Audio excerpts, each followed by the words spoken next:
ఈఎంఐలో వస్తువులు కొనడం రైట్ ఆప్షనా కాదా? మీరు నెల నెల ఈఎంఐలు కట్టడం చూసి అందరూ మీ దగ్గర డబ్బులు లేవని అనుకుంటారు. కానీ నిజానికి ఈఎంఐలో ఏమైనా కొంటున్నారంటే మీరు స్ట్రక్చర్డ్ పేమెంట్స్ ని యూజ్ చేస్తున్నారని అర్థం.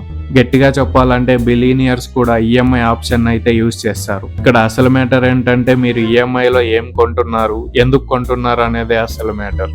మీరు ఈఎంఐ మీద తీసుకునే వస్తువు డిప్రిషియేటింగ్ ఐటమ్ అయితే, అంటే మీకు అవసరం లేకపోయినా మీరు ఒక ఐటమ్ ని కొన్న వెంటనే దాని వాల్యూ తగ్గిపోతే దాన్ని అయితే బ్యాడ్ ఈఎంఐ అని చెప్పొచ్చు. అలా కాకుండా మీరు మీ స్కిల్స్ ని పెంచుకోవడానికి లేదా బిజినెస్ కోసం ఏదైనా వస్తువుని లేదా ప్రాపర్టీని ఈఎంఐలో కొంటే దాన్ని అయితే స్మార్ట్ ఈఎంఐ స్ట్రాటజీగా చెప్పుకోవచ్చు.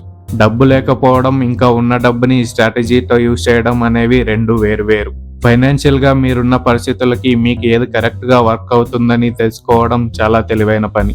ఈ వీడియో నచ్చితే లైక్ చేసి ఇలాంటి ఇంట్రెస్టింగ్ వీడియోస్ కోసం మన ఛానల్ అయితే తప్పకుండా సబ్స్క్రైబ్ చేసుకోండి.